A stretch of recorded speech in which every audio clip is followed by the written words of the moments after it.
ভোটের মুখে গ্রেপ্তার কেশপুরের বিজেপি নেতা। আপনাদেরকে আরো একবার জানিয়ে রাখি, ভোটের মুখে কেশপুরে গ্রেপ্তার বিজেপির নেতা তন্ময় ঘোষ। মিথ্যা মামলায় জড়িয়ে পুলিশ তাকে গ্রেপ্তার করেছে, এমনটাই দাবি গেরুয়া শিবিরের। বিজেপি নেতা গ্রেপ্তারের পর্বে সেই ভিডিও পোস্ট ঘাটালে বিজেপি প্রার্থী হিরণ চট্টোপাধ্যায়ের। আমাদের সঙ্গে রয়েছেন আমাদের প্রতিনিধি সুচারু মিত্র। সুচারু, ঠিক কি পোস্ট করেছেন হিরণ চট্টোপাধ্যায়? দেখো, একের পর এক অভিযোগ, পাল্টা অভিযোগ চলছে। নির্বাচনের 24 ঘন্টা আগেও সেই দৈরত আমরা দেখতে পাচ্ছি। কখনো অভিনেতা দেব, কখনো হিরণ চট্টোপাধ্যায়।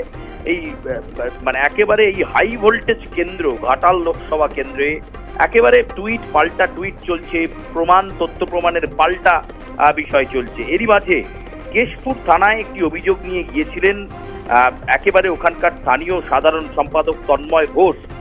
তাকে গ্রেপ্তার করে পুলিশ। সেই ঘটনা নিয়ে এবার হিরণ চট্টোপাধ্যায় একেবারে এক্স হ্যান্ডেলে পোস্ট করলেন এবং সেখানে লিখেছেন যে এইভাবে বিজেপিকে আটকাতে পারবেন না, কেউ রুখতে পারবেন না। মানুষকে সন্ত্রাস করে ভয়ে দেখিয়ে কতদিন আটকে রাখবেন? যত আটকাবেন ততই পদ্ম ফুল ফুটবে। ফলে কার্যত সরাসরি চ্যালেঞ্জ দিচ্ছেন পুলিশ প্রশাসনের বিরুদ্ধে হিরণময় চট্টোপাধ্যায়। ঘাটাল লোকসভা কেন্দ্রের বিজেপি প্রার্থী এবং তন্ময় ঘোষ সাধারণ সম্পাদক ইতিমধ্যেই পুলিশি হেফাজতে রয়েছে, তাকে গ্রেপ্তার করা হয়েছে।